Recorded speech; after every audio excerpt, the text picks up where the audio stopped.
Tommy Tran back with you here in CBS Sports HQ. Time now to check in with our insider, Josina Anderson, who is outside of MetLife Stadium, where it's a bit windy out there, Josina. What more can you tell us? What's the very latest here with OBJ? Well, I tell you what, Tommy, today is really a nostalgic day, a day that has potentially a lot of possibilities when you think about Odell Beckham Jr. returning to the place that drafted him. And I think he's already on the ground. We've been texting over the last 10 minutes. So it's just a few hours where he'll really get things going on his free agent visit with the Giants. But you think about it as far as, you know, this is the team that drafted him in the first round, 12th overall. You mentioned some of the production he had here in his first 3 years. First player to be a wide receiver to have over 80 plus catches, over 1,000 plus receiving yards in the first 3 years. And then really just becoming a global icon after that catch in Week 12 versus the Cowboys in Sunday Night Football.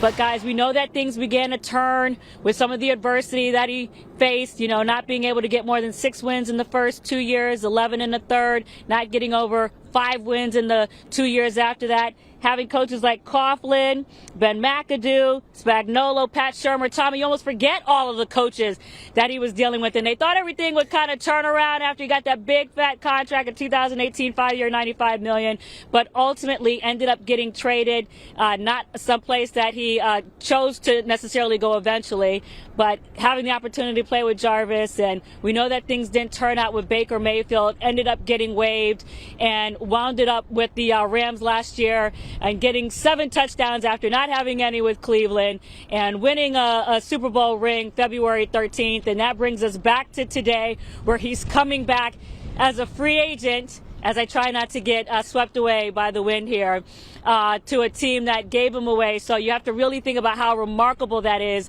the healing that comes with that. We have the healing winds coming through MetLife and East Rutherford. It's sunny out after it was raining yesterday, so it's really a bright day. And we are expecting the Giants to take him out to dinner, as they do most free agents. That's what they did with Kenny Galladay, having their free agent dinner in New Jersey. Sometimes they go to New York, and then we expect him to come back here tomorrow, have his physical, meet with the team some more. And then I'm sure who knows if there'll be Giants fans out here. They're already clamoring on social media to make sure that they do not let Odell Beckham Jr. out of the building, because we know he has a few more teams slated on the free agent tour after that, Tommy. And to your point, and the nostalgia, as you mentioned, is at an all-time high, and the Giants are one of a short list of suitors, but they're not the only one. So when people ask you about a potential reunion with OBJ and NYG, what are some of the pros and cons there? Well, the one thing that the Giants, Tommy, have over every other team is the city of New York, the lore of New York. I think that's what the Giants have going for them relative to the fact that they are the team that drafted him. This is the team where he became a global icon. This city is none other than any other place that you could experience. And I really feel like that's what they have going for them. And then you consider the fact that Brian Daboll is here. He's helped to turn the team around. They're 7-4. They're trying to come back, though. They've had 2 losses recently against the Lions and the Cowboys, but they're projected upwards. And, you know, so those are some of the great things. And then the fact that you're also including Saquon in that equation. Sterling Shepard is here, though he's, you know, still dealing with that injury. So those are all of the great things. And I really feel like he likes the way the communication is, you know, with the coach. We know that he was already here October 3rd. I told you all he was in the building here when people were like, oh, it wasn't a formal visit. He was here, yes, to visit Sterling and other folks, and now he's coming back for a formal visit. But, you know, even with the thing that happened with the plane, American Airlines, the other day, you know, he was telling me he really appreciated how the Giants handled that. They're pulling out the stops in terms of how they're bringing him in, you know, today in their special way. He told me not to go into too much detail with that, but they are making sure that he's getting the, you know, the red carpet visit coming in here today. And so it's really up to them to communicate to him what they can do to really make him feel wanted. One of the things that Odell Beckham Jr. is really looking for, guys, is to find a home. He wants the next team to be his home. And obviously, he's also looking to get paid relative to what he feels like his value is. But just like he told me yesterday, I want to give that team my all. I want to give everything that I have and finish with a strong legacy.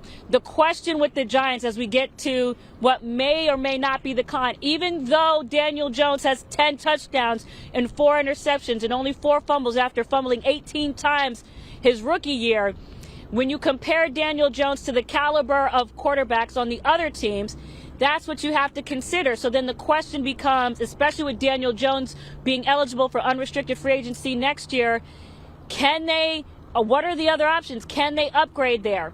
What else can they do? Can a guy like Aaron Rodgers maybe come over? Is there a Jimmy Garoppolo? You know, what else can be done relative to the cap gymnastics and the fact that there's a good possibility, although it's not for sure, but a good possibility when you look at Kenny Galladay being, 4 receptions for 51 yards, 10 targets, no touchdowns or what have you, not being here next year. Josina, before I let you go, you had targeted the Daniel Jones thing. It's because if objectively you're looking at it, the Bills can say we've got Josh Allen. The Cowboys can say we've got Dak Prescott. And the certainty at quarterback is certainly there. At the end of the day, after today, what do you feel like the OBJ sense is going to be in terms of his visit with the Giants and then what's left there with possibly with Buffalo and Dallas?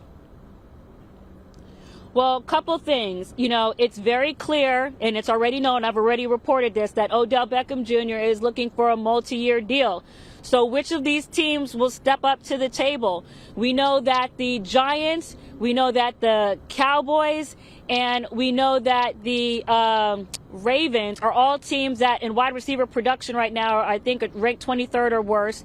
And I believe the Bills and the Chiefs rank 2nd and 8th respectively. So it's more of a luxury for those teams. But which of those 5 teams, because I mentioned that he was having conversations with the Ravens, who have already had, talks as far as how he would fit into the offense, what to expect from Lamar from the first and the fourth quarter, who are really interested in what Odell can do for them now, still talking to the Chiefs, trying to figure out if he can get the caliber contract that he would be looking for, and has Patrick Mahomes, as you did not mention, with those other quarterbacks.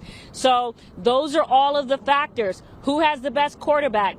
Who's giving the best deal? When can he start? How does the team feel about that? And then one quick thing with the Giants that I think will be very interesting. When you think about the fact that Kenny Galladay got a 4-year deal for $72 million, that averages out to $18 million, I think, my opinion, make sure I underline that, is going to be a very interesting conversation with the Giants, trying to explain how they would give Odell Beckham Jr. less than somebody right now who doesn't have any touchdowns for them and has 10 targets, I believe, on the season. So this is a guy who knows his worth, and that worth is going to continue to go up when people think about him being a difference maker to potentially getting them a ring. All right, that's the very latest from our insider, Josina Anderson. Josina, certainly appreciate it, and we'll keep tabs on updates on social media. Thank you. How could I forget the betting favorite for NFL MVP in Patrick Mahomes, and also a former MVP in Lamar Jackson? All right, inside the NFL on Paramount Plus, the guys talk about takeaways from Week 12, how Robert Saleh and Mike McDaniel are winning the locker room. And Julian Edelman talking about the start of cream season and debates for his cream teams. That and more on Inside the NFL. New episodes every Tuesday. Do you want a sports network that delivers everything that matters about the game? The highlights, the picks, the instant analysis, no yelling, no fake debates, no politics. Hit the subscribe button and never miss a moment.